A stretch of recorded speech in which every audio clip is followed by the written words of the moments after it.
Buenas noches, estamos nuevamente transmitiendo desde Manantiales de Piedad. Gracias a Dios por darnos salud y por permitirnos nuevamente estar juntos. Gracias a aquellos que me acompañan en esta tarde. Seguimos en esta serie de mensajes que tratan sobre el libro de Proverbios, un libro que recopiló, o sea, hay varios proverbios que escribió Salomón, pero también es una recopilación de algunos sabios. No todos son de Salomón, sino que hay una recopilación de varios sabios. Entonces tenemos que comprender que el libro de Proverbios es sabiduría práctica, es decir, poner en práctica la sabiduría. Lo que hace Salomón es escribir para que nosotros podamos tener una guía de cómo ver la diferencia entre el justo y el injusto, o el justo y el impío, entre el bueno y el malvado, las diferencias que hay entre lo santo y lo profano, o entre los santos y los profanadores, inclusive entre el humilde y el soberbio. Y venimos viendo toda esta serie de temas, recordando siempre que estamos a partir de Proverbios 10:27. Proverbios 10:27, si ustedes recuerdan, Proverbios 10:27 es: el temor de Yahvé aumenta los días, pero los años de los malvados serán acortados. Estamos en la parte 14 de esta serie de mensajes y tenemos todavía mucho más. ¿Por qué tomamos como base este Proverbios 10:27? Porque es el que activó de alguna forma, el que desató de alguna forma esta necesidad de poder mostrar la diferencia entre los que temen a Dios, o los que aman y temen a Dios y conocen a Dios, y aquellos que no solo reniegan de Dios, sino que lo niegan, ¿sí? Sino que niegan a Dios. Recuerden ustedes que hay muchas personas, todas las personas tienen la posibilidad de creer en Dios. Aunque no hayan leído la Biblia, todos saben que hay un Dios. Inclusive el que dice ser ateo sabe que hay un Dios. ¿Por qué dice que es ateo? Porque para decir que es ateo, primero tiene que saber que hay un Dios, porque si no ateo, porque aún el ateo sabe o cree en algo. Y la palabra ateo no existe en la Biblia, solamente una vez aparece la palabra ateo, como ya lo he dicho, en Efesios capítulo 2, verso 12. Allí está la palabra ateos, que significa sin Dios, ¿sí? Pero eso hablaba de todos nosotros, de todos los que no somos judíos, que somos gentiles, la palabra ateos. Si no, la Biblia habla de necio. Dice el necio en su corazón: no hay Dios. Eso lo pueden encontrar en el libro de los Salmos, en el 14:1 y 53, y Salmo 53 también. Así que el que dice que no hay Dios es un necio, no es un ateo.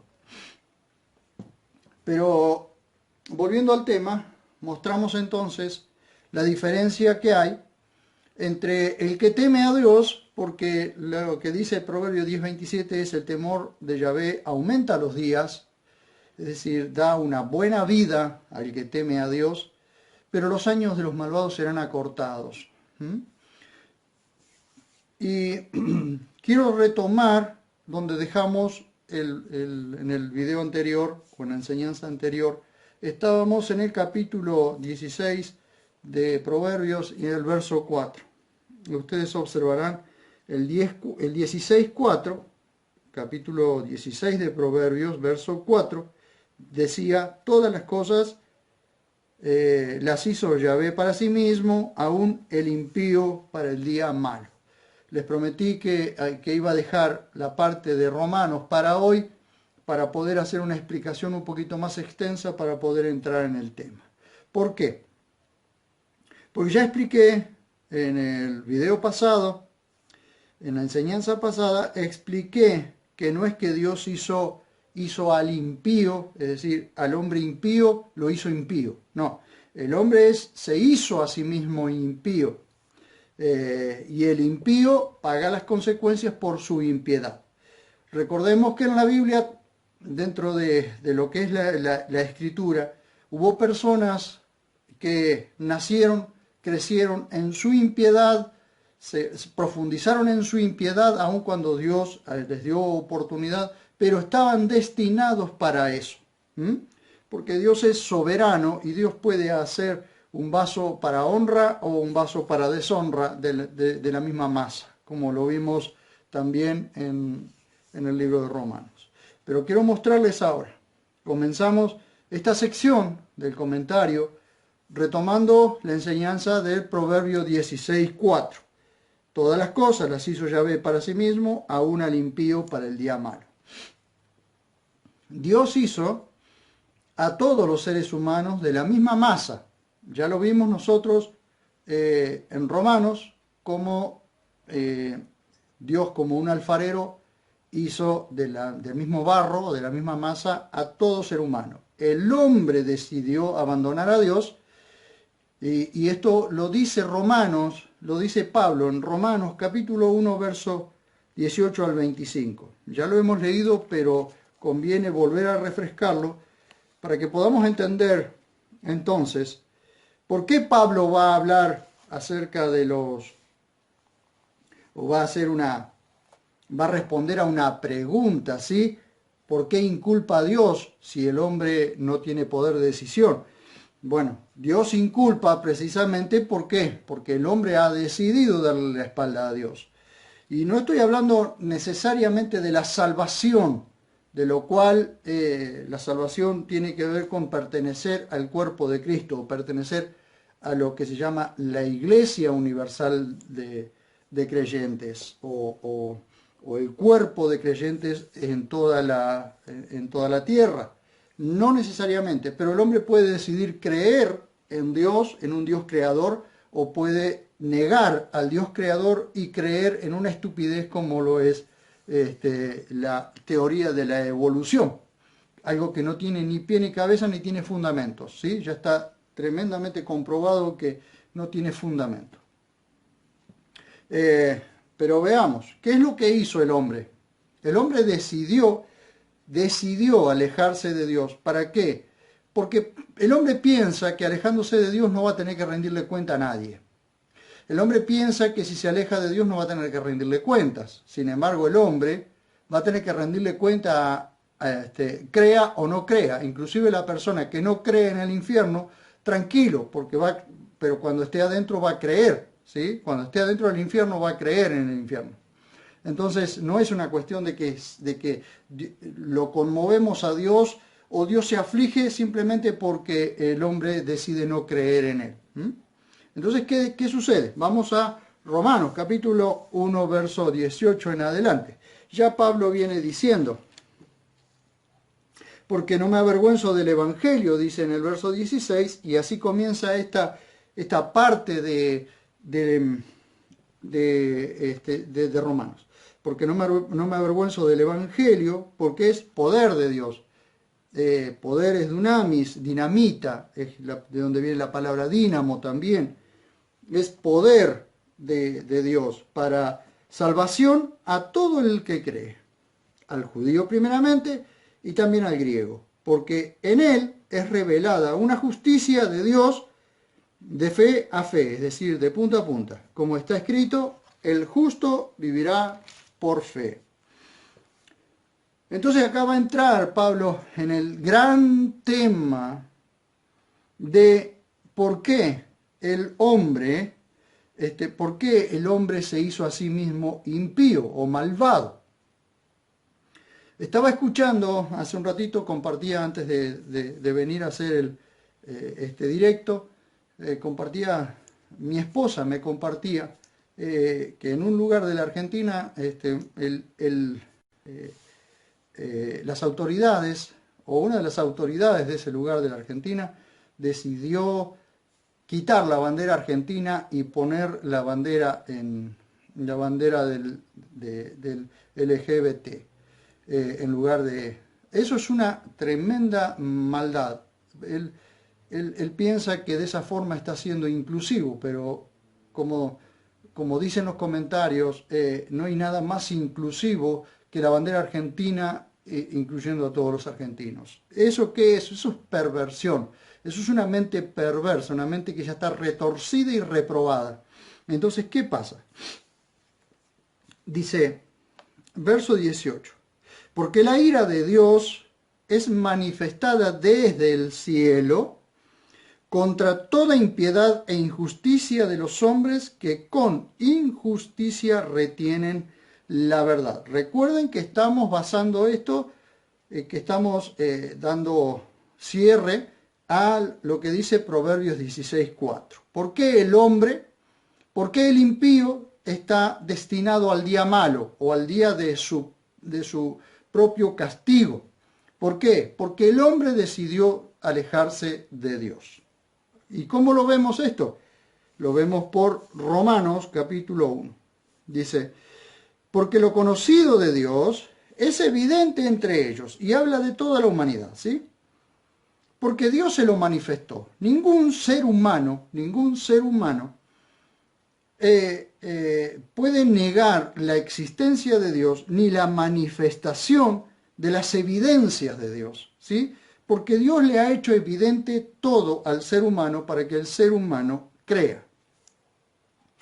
Dice, porque las cosas invisibles de Él, por tanto podríamos decir, si todas las cosas fueran invisibles, el hombre tendría justificación, o se podría justificar con que no cree en Dios porque es todo invisible. Pero fíjense, porque las cosas invisibles de Él, tanto su eterno poder como deidad, se hacen claramente perceptibles desde la creación del mundo, entendiéndose por medio de las cosas hechas, es decir, de las cosas que se ven, de modo que son inexcusables. Pablo dice que el hombre no tiene excusas, no puede excusarse delante de Dios porque no tiene evidencia de que Dios no existe. Es decir, el hombre no puede excusarse detrás de la idea de que Dios no existe porque no tiene evidencias. Las evidencias están todas, ¿sí? Están todas dadas. Entonces es inexcusable, el hombre es inexcusable, porque si así fuera, Dios no inculparía.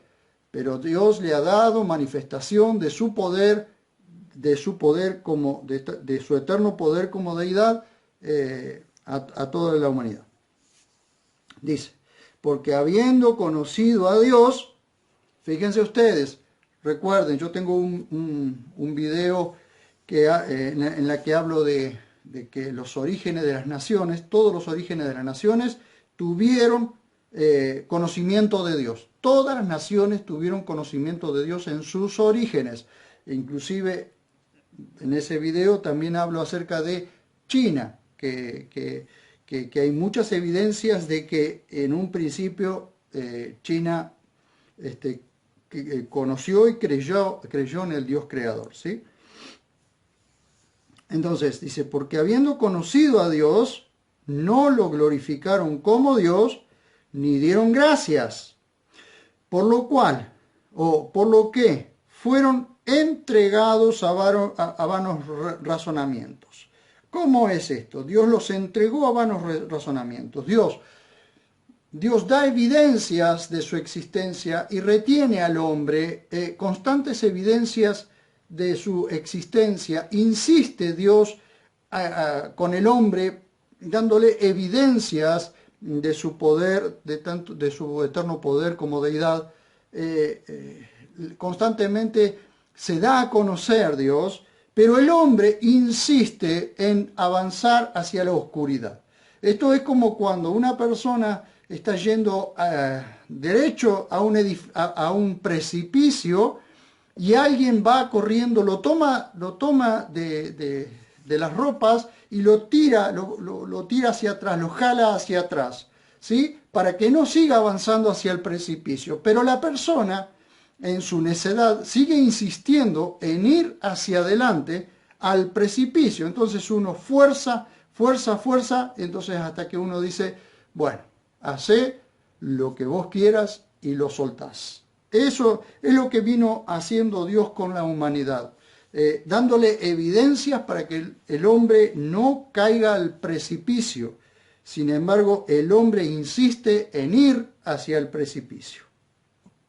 Entonces dice, porque habiendo conocido a Dios no lo glorificaron como Dios ni dieron gracias, por lo que fueron entregados a vanos razonamientos, a razonamientos huecos, vacíos. Uno dice, ¿cómo puede ser que las personas tengan tanta estupidez mental?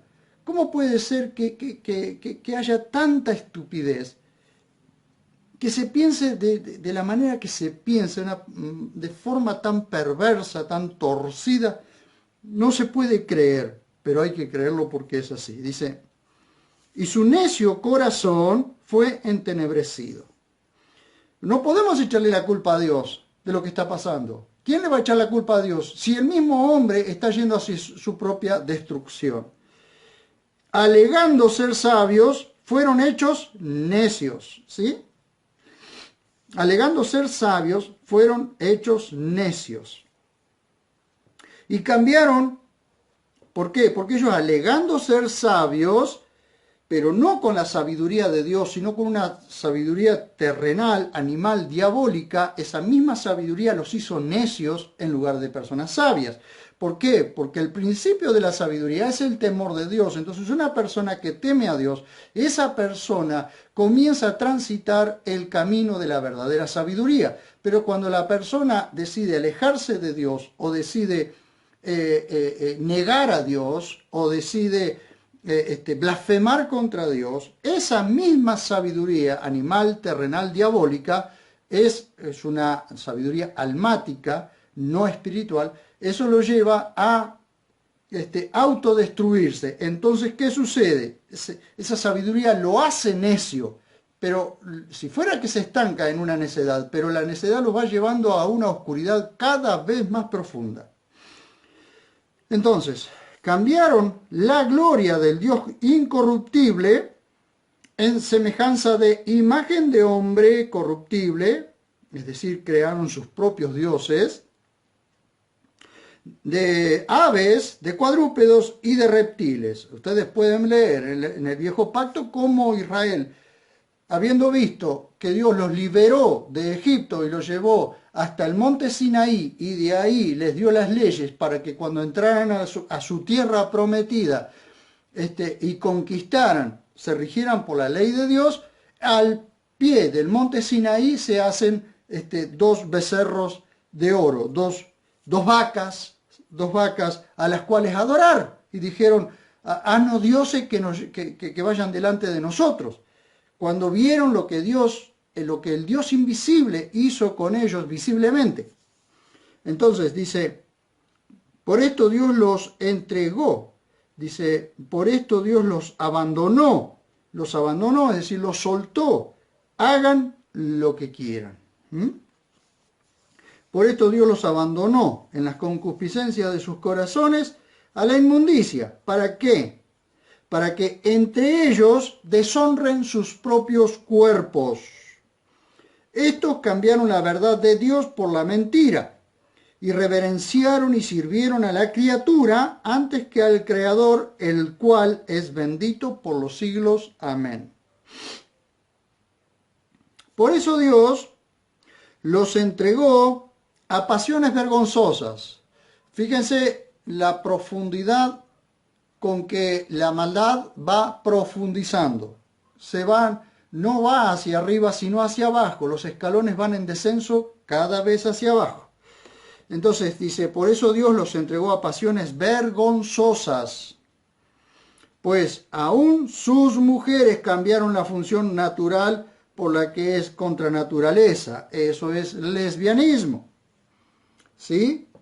Dice, y del mismo modo también los varones, dejando el uso natural de las mujeres, se encendieron en su lascivia unos con otros. Esto es homosexualidad.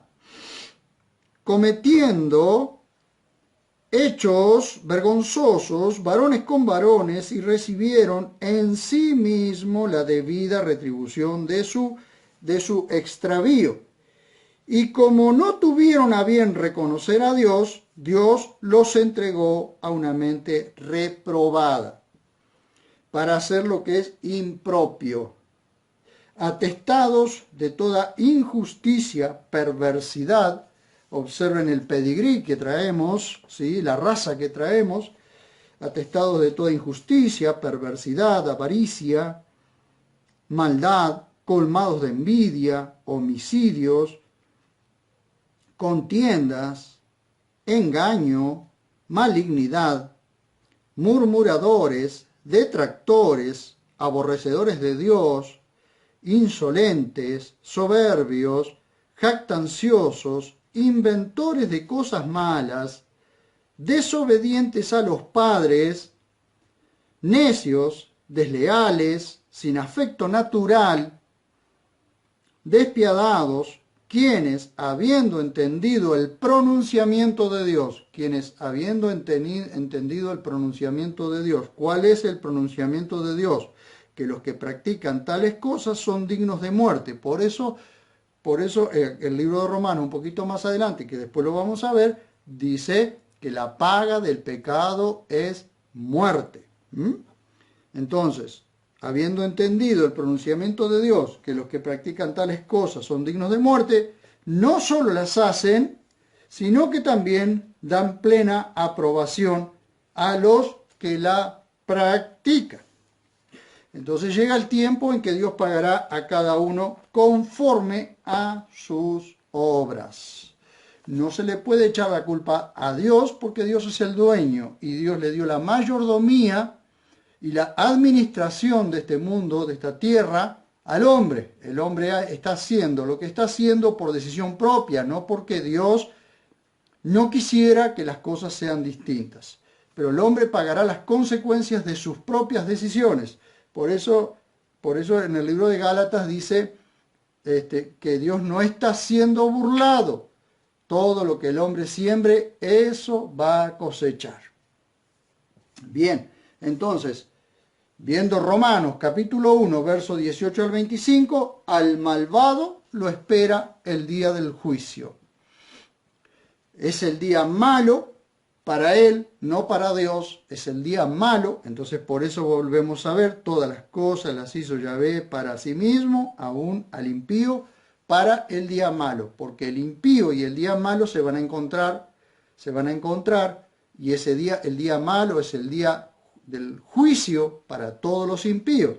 Entonces es el día malo para él, para el impío, no para Dios, aunque no sea el día agradable para Dios.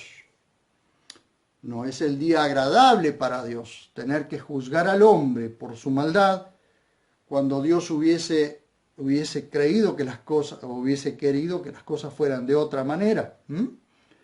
No es el día agradable para Dios. Esto, terminando con esto, con el análisis del Proverbio 16:4, nos lleva al análisis del próximo versículo. Y vamos a ver entonces el próximo versículo, que es Proverbios 16:5. Y fíjense cómo están hilvanados unos con otros. Hay un hilo conductor entre unos y otros que une estos proverbios hasta el verso 11, que es lo que vamos a ir viendo. Dice 16:5. Abominación a Yahvé es todo altivo de corazón, tarde o temprano no quedará impune. ¿Qué significa eso?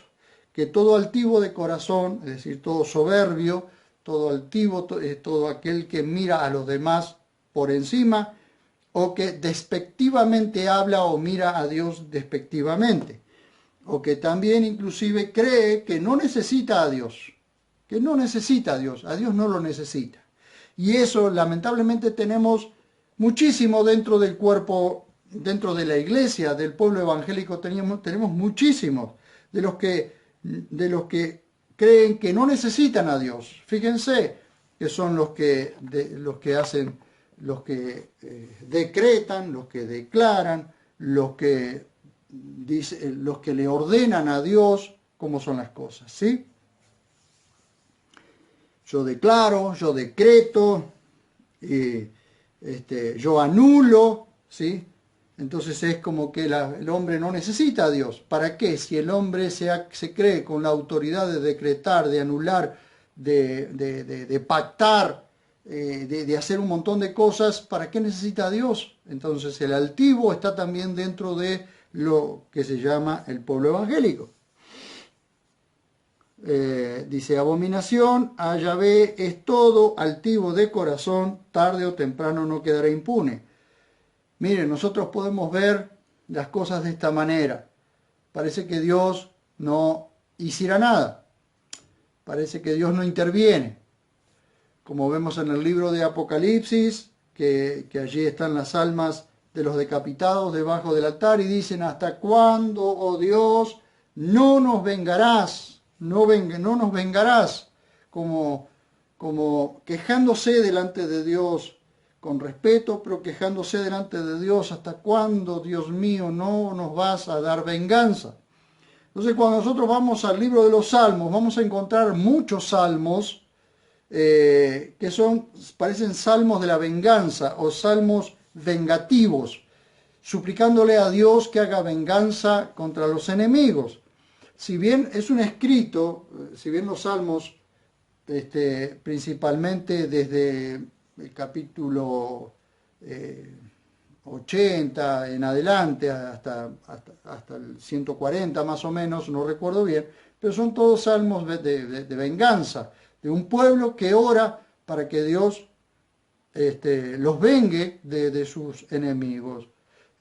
Salmos de venganza, salmos de guerra, salmos en donde el pueblo pide venganza de sus enemigos. Y esto es algo que seguramente va a suceder en el tiempo de la gran tribulación, cuando los judíos perseguidos por el anticristo y perseguidos por los ejércitos del anticristo, tan perseguidos, ellos orarán a Dios pidiéndoles venganza, pidiéndoles que se vengue de sus enemigos. Entonces, por eso es que viene la segunda venida. Dios va a despertar por medio de Cristo al pueblo de Israel para que el pueblo de Israel comience a declarar esta sed de venganza, esta necesidad de venganza por medio de los salmos. El pueblo judío va a orar por medio de los salmos, entonces vendrá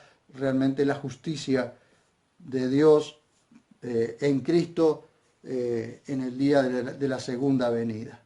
Entonces vamos a ver aquí, 16:5, vamos a ver nuevamente. Abominación a Yahvé es todo altivo de corazón, tarde o temprano no quedará impune, ¿no? Ningún altivo, ningún soberbio quedará impune delante de Dios. Nadie. Por más que parezca que Dios no está haciendo nada, sin embargo Dios está simplemente dándole tiempo al hombre para arrepentirse. La altivez recibirá su justo castigo en el tiempo oportuno, ¿sí? Tiempo oportuno. Si logramos comprender esto, vamos a chocar mucho menos con lo que la Escritura dice. ¿Por qué? Porque vamos a poder comprender realmente que todo tiene su tiempo. Cada cosa oportunamente Dios la va a hacer, ni un minuto más ni un minuto menos. Entonces, la altivez recibirá su justo castigo en el tiempo oportuno, pues Dios detesta a los altivos. Y ahora lo vamos a ver. Ya vimos en Proverbios 15:26 que aún los pensamientos de los malvados son aborrecidos por Dios. Volvemos a 15:26. Dice, aborrece Yahvé los pensamientos del malvado, puros le son, en cambio, los dichos placenteros. Ya lo observamos ahí, lo que dice acerca del pensamiento de los malvados, que no es otra cosa también que los altivos o soberbios. Entonces, si no se arrepienten, les espera el castigo. Proverbios 16:5 está estrechamente ligado al anterior, al que vimos, al 16:4. ¿Por qué? El soberbio está destinado al castigo por su altivez. Y ya lo vimos en Proverbios 3:34, donde se los llama escarnecedores. 3:34. Vamos a capítulo 3, verso 34.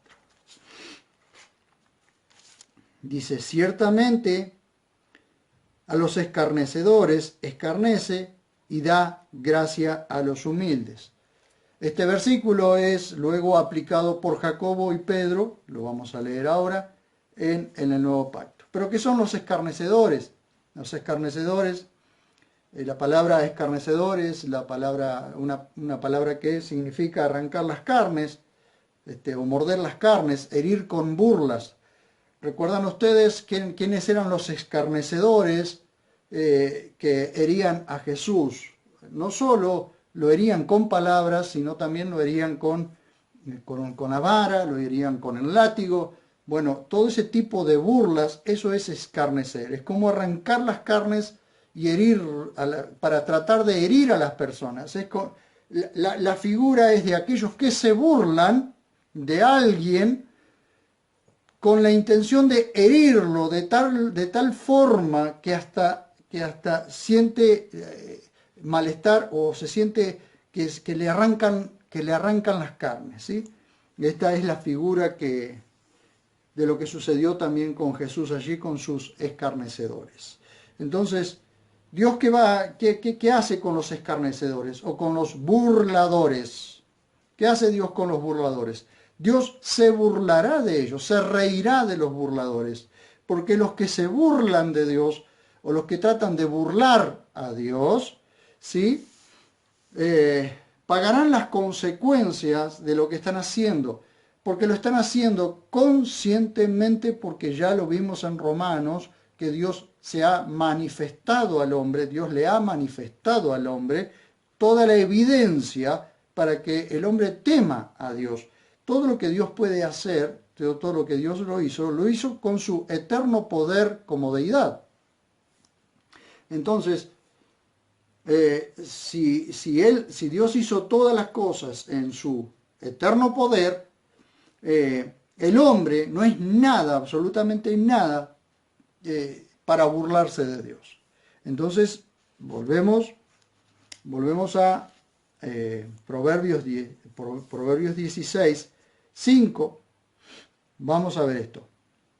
15:26 les dije que los pensamientos de los malvados son aborrecidos por Dios. 15:26 dice, aborrece Yahvé los pensamientos del malvado, puros le son, en cambio, los dichos placenteros. Esto a veces nos lleva a tener que tomar decisiones. A ver, ¿qué decisión vas a tomar? Te da la posibilidad, el libro de Proverbios te da la posibilidad de pensar. ¿Qué hago? ¿Esto o hago aquello? Porque para eso es el proverbio, te muestra las dos caras de la moneda. El libro de Proverbios te muestra los dos polos opuestos. Entonces, nosotros tenemos que entender que podemos pararnos de este lado o podemos pararnos de este. Entonces, si dice, por ejemplo, aborrece Yahvé los pensamientos del malvado, ya entendemos nosotros que si en nuestro ser, en nuestro corazón, somos malvados, Dios está aborreciendo nuestros pensamientos. Ahora, si el mismo proverbio nos dice a nosotros, puros le son, en cambio, los dichos placenteros, ¿cuál es la decisión que tomamos nosotros? ¿Seguimos teniendo pensamientos de malvados y siendo aborrecidos por Dios?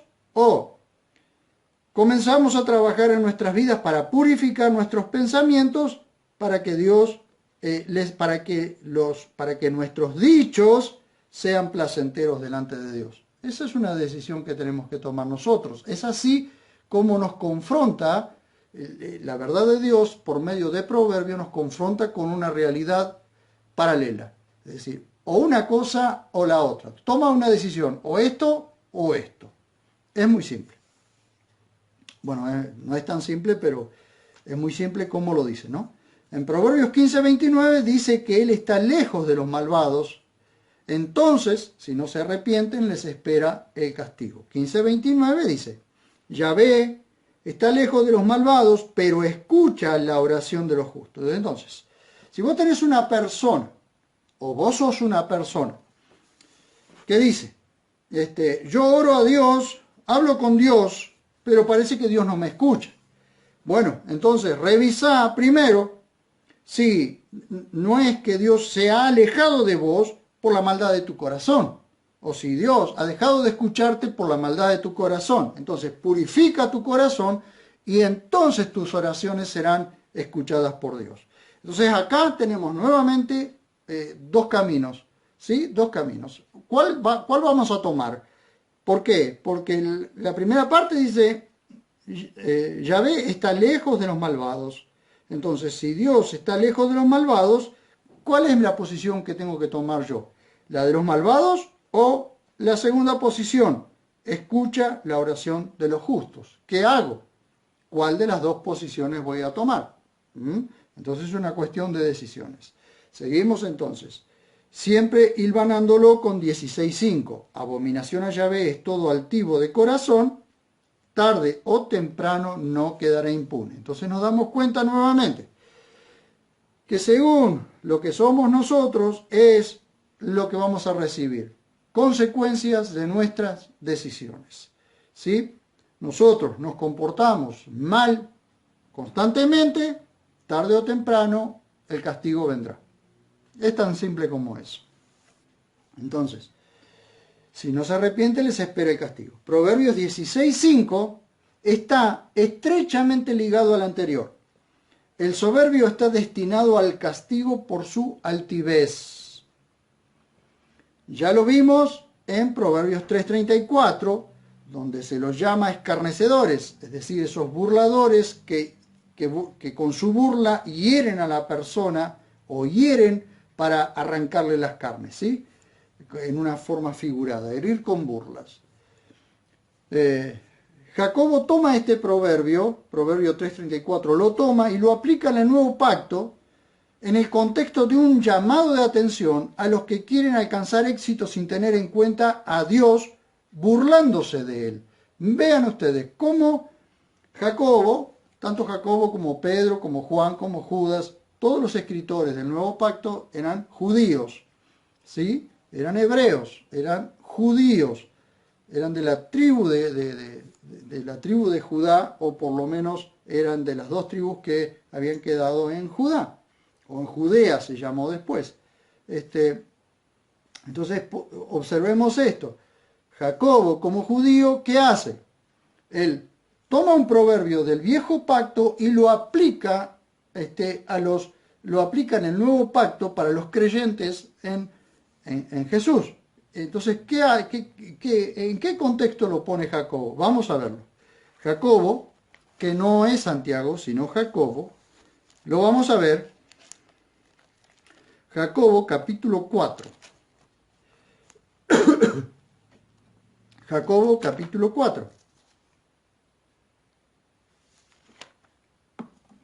Dice así.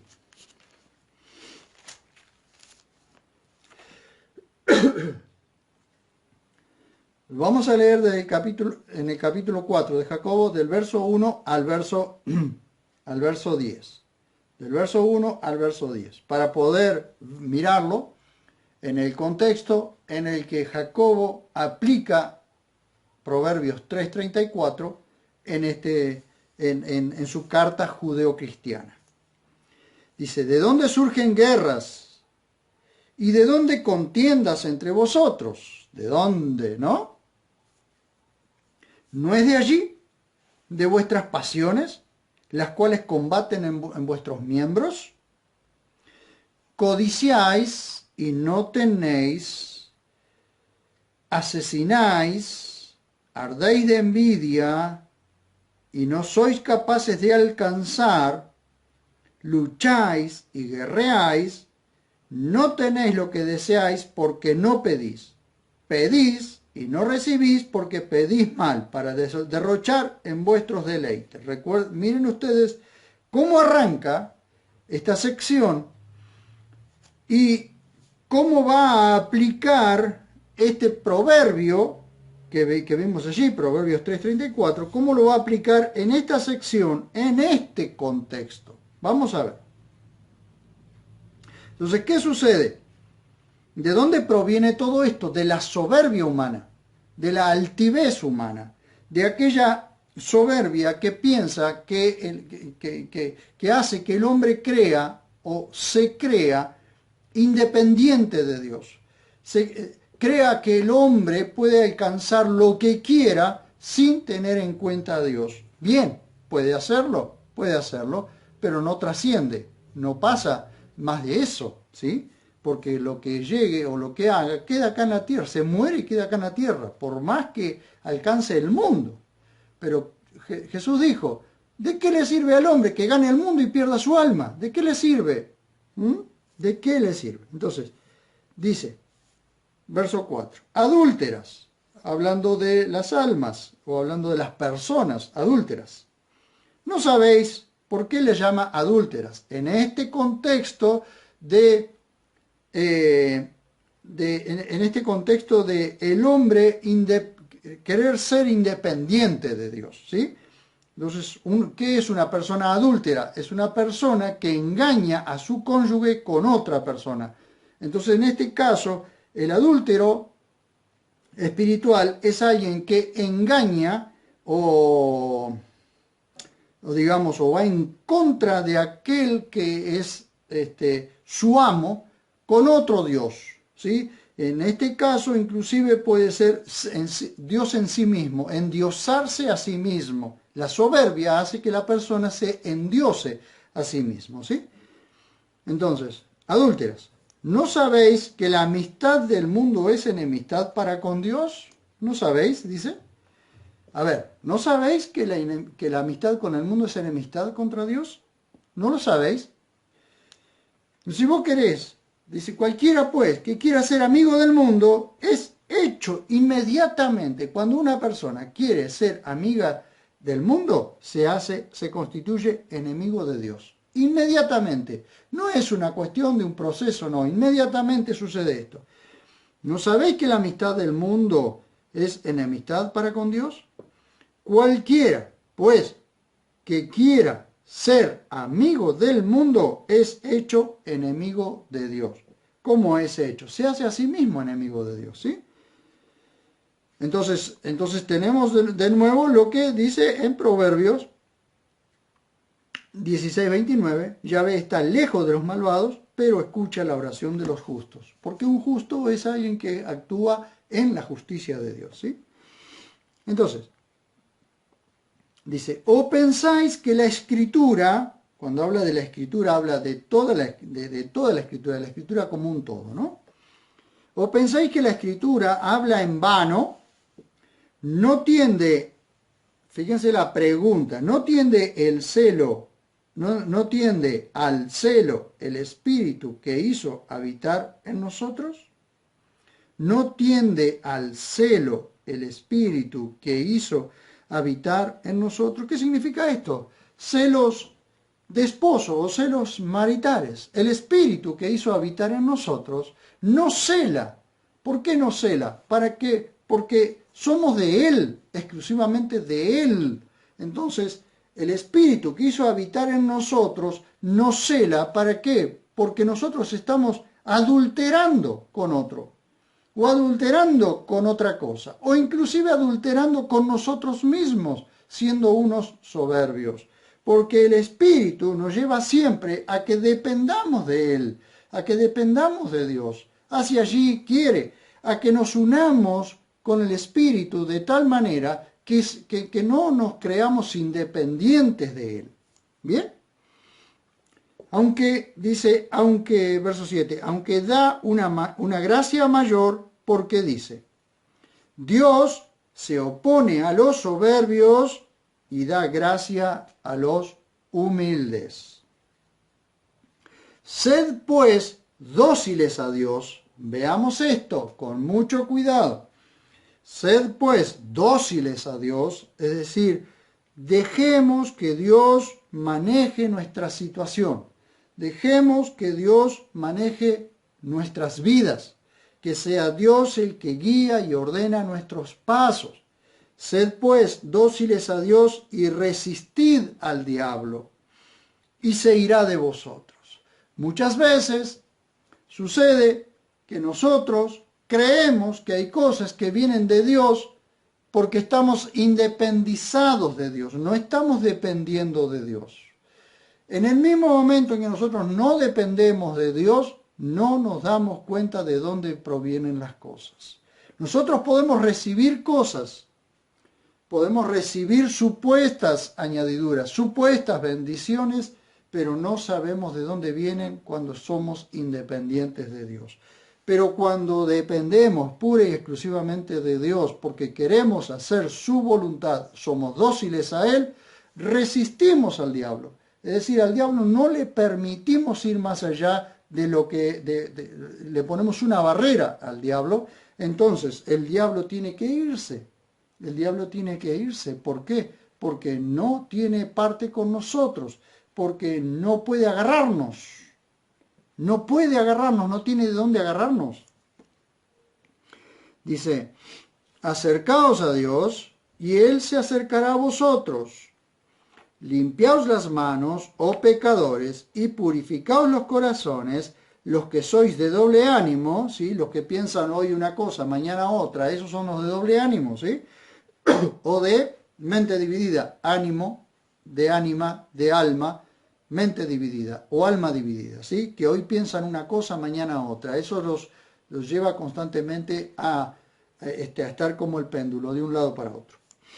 Hoy piensan una cosa, mañana piensan otra, ¿sí?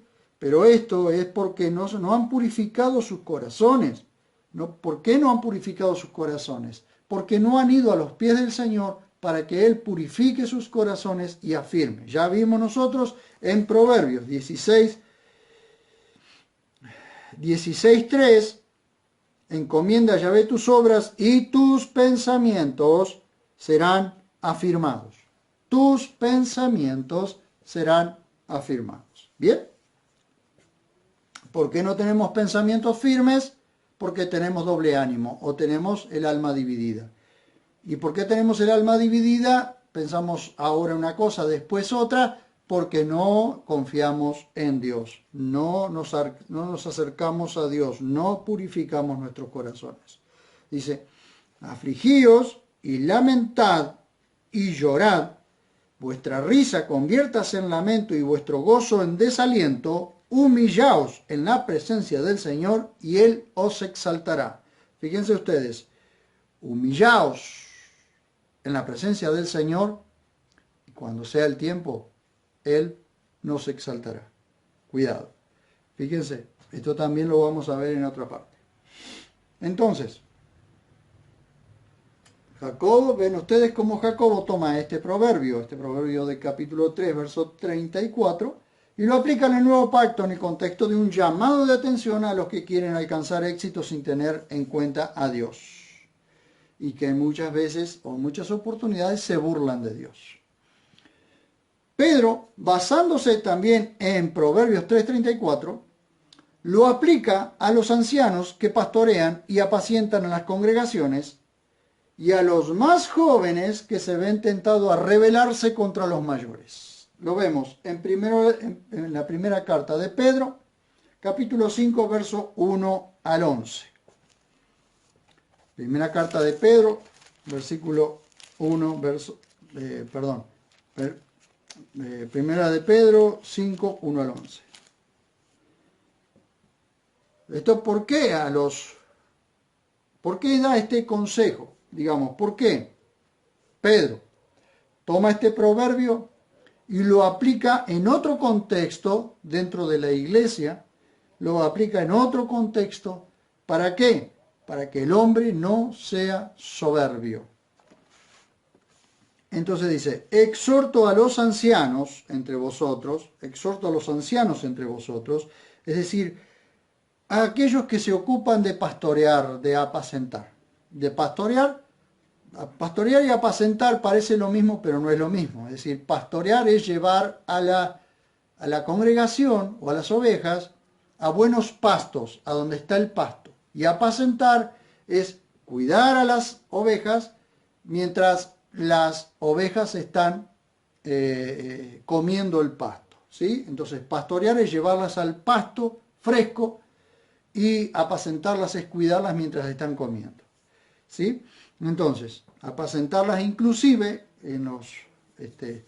según los pastores en Medio Oriente, no se hace aquí, pero en el Medio Oriente, principalmente en Israel, con los corderos pequeños, con los pequeños corderitos que todavía no comen, el pastor en muchas oportunidades se pone el pasto en la boca, lo mastica, luego se lo da al corderito para que se alimente. Y eso es apacentar a los corderos.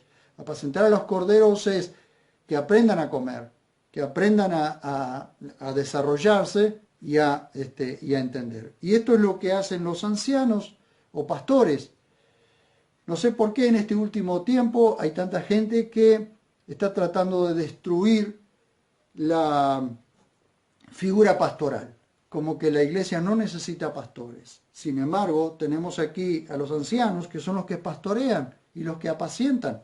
Entonces, dice, exhorto a los ancianos entre vosotros, y no los está retando, los está exhortando. Y exhortar es llevar a los ancianos a que pongan en práctica lo que han aprendido o lo que se les ha dicho, ¿sí? Yo anciano también con ellos y testigo de los padecimientos de Cristo, también partícipe de la gloria que está a punto de ser revelada. Apacentad la grey de Dios que está entre vosotros, cuidando de ella no por fuerza, sino voluntariamente, según Dios, no con avaricia de ganancia material, sino de buena voluntad, no enseñoreándoos de las heredades, es decir, no poniéndose como señores por encima de la gente. Las heredades son las iglesias, las congregaciones en todos los lugares. Entonces, los que pastorean no pueden ponerse por encima de los demás, porque el pastorear o el apacentar es una función como todos, una responsabilidad como la de todos, solo que se le ha dado la facultad de poder pastorear o apacentar a la gente. Entonces, ¿qué ha sucedido en este tiempo? La soberbia ha llevado a ciertas personas a hacer una división en la iglesia entre el clero y los laicos, entre los líderes y el pueblo común. Entonces se ha hecho una pirámide. Entonces tenés a uno arriba y después todos los demás abajo, cuando en realidad la iglesia es llana. Todos somos iguales. En una pirámide no somos todos iguales. En una pirámide hay uno en la punta y de ahí para abajo todos los demás. Esto es lo que ha venido sucediendo en los últimos siglos, en los últimos años, primeramente con la iglesia, con el catolicismo romano, donde hay un sumo pontífice, como lo aprendíamos ayer, precisamente en la reunión por Skype, un sumo pontífice, el Papa, después de ahí para abajo los cardenales, obispos y todos los demás, entonces se hace una pirámide. Luego, lamentablemente, la Iglesia de Cristo copió eso, ya comenzaba a copiarse ustedes lo pueden encontrar en Apocalipsis, en el capítulo 2, pueden encontrarlo allí, los nicolaítas, ¿sí? El nicolaísmo, nicolaíta, que viene de Nico, conquistador, del dios Nike, el que conquista o el que está, o el conquistador, y de lais, o nicolaitas, de laicos, pueblo, ¿sí? El conquistador del pueblo o el señor del pueblo, el que está por encima de todo. Y la doctrina nicolaíta es precisamente lo que está Pedro diciendo aquí que no vaya a suceder, sin embargo, sucedió en la iglesia. Dice, no enseñoreándoos de las heredades, sino siendo ejemplos de la grey. Siendo ejemplos de la grey, es decir, de la obra de Dios. Y cuando aparezca el príncipe de los pastores, recibiréis la corona inmarcesible de gloria. Si aparece el príncipe de los pastores, es porque el buen pastor es el que aparecerá y el que dará la corona a los que pastorearon sin enseñorearse de la grey. Entonces ahora le hace una advertencia también a los jóvenes, igualmente jóvenes. Sed dóciles a los ancianos y todos, unos con otros o unos a otros, revestidos de humildad, porque Dios resiste a los soberbios y da gracia a los humildes. Humillaos pues bajo la poderosa mano de Dios. ¿Vieron? Jacobo y Pedro dicen más o menos lo mismo. Humillaos pues bajo la poderosa mano de Dios para que os exalte a su tiempo, echando toda vuestra ansiedad sobre Él, porque Él tiene cuidado de vosotros. Sed sobrios, velad. Vuestro acusador, el diablo, anda como león rugiente buscando a quien devorar. Resistidle pues firme en la fe, sabiendo que los mismos padecimientos se van cumpliendo en vuestra hermandad en el mundo. Y el Dios de toda gracia, que os llamó a su gloria eterna en Cristo, después que padezcáis un poco de tiempo, Él mismo os perfeccionará, afirmará, fortalecerá, establecerá. A Él sea la soberanía por los siglos. ¿Ven ustedes? Entonces, Pedro, basándose en este versículo, en el capítulo 3 de Proverbios, verso 34, lo aplica a los ancianos que pastorean y apacientan en las congregaciones, y a los más jóvenes que se ven tentados a rebelarse contra los mayores. Ahora bien, quiero terminar con esto. Isaías también comunica una maravillosa verdad que solo puede venir del Dios maravilloso, que, aunque esté rodeado de su gloria y majestad, se humilla para estar con el humilde y quebrantado. Y con este versículo termino. Isaías 57:15. Miren, qué precioso que es esto. ¿Cómo nos muestra la majestad y la altura de nuestro Dios? Pero sin embargo está con los humildes. Miren, Isaías 57:15. Porque así dice el alto y excelso, morador eterno, cuyo nombre es santo. Yo habito en la altura sagrada. ¿Dónde es la altura sagrada? Su habitación. ¿Dónde es su habitación? En el tercer cielo, más allá del primer y segundo cielo. Él está más allá del sol, ¿sí? Más allá del sol. Hay un himno que se canta más allá del sol. Él está más allá del sol. Sin embargo, miren lo maravilloso de mi Dios. Miren lo maravilloso de mi Dios. Dice, yo habito en la altura sagrada, más allá del sol, donde nuestros ojos no ven, solamente se ve por fe. Pero estoy con los de espíritu humilde y quebrantado, para reanimar el de espíritu humilde y vivificar al corazón quebrantado. Aleluya. Qué precioso Dios que tenemos, que pudiendo estar allí en su tercer cielo, en su habitación sagrada, en su morada eterna, sin que nada ni nadie lo moleste, Él decide en su humildad, a pesar de ser excelso, en su humildad, viene a habitar o a estar con el humilde de corazón, con el quebrantado de espíritu. ¡Qué maravilla que es esto! ¡Qué maravilla que es esto!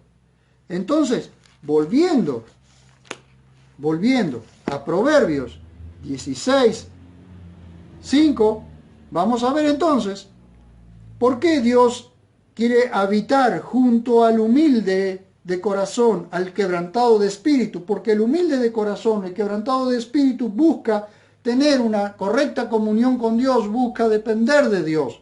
Sin embargo, dice En el 16:5, abominación a Yahvé es todo altivo de corazón, tarde o temprano no quedará impune. ¿Por qué? Porque Dios hará que el altivo de corazón, aquel que quiere vivir independiente de Dios, que no solo quiere vivir independiente de Dios, sino que blasfema contra Dios, se burla de Dios, cree no necesitar a Dios, ese un día va a sufrir las consecuencias de su decisión. Esa soberbia, esa altivez va a ser pagada. Por eso el capítulo 16, verso 18 dice: antes del quebrantamiento viene la soberbia, y antes de la caída la altivez de espíritu. Más vale ser humilde con los pobres que repartir despojos con los soberbios. El que atiende la palabra hallará el bien, y el que confía en Yahvé es bienaventurado. Qué maravilloso Dios que tenemos. Hasta aquí llego hoy con esto, y vamos a ver en la próxima enseñanza vamos a ir al capítulo 16, verso 6, donde nos habla de dos cosas que van juntas: misericordia y verdad. Misericordia y verdad. Muchísimas gracias por haberme acompañado, gracias por haber estado de aquel lado, y nos estamos viendo en un próximo video. Gracias, buenas noches.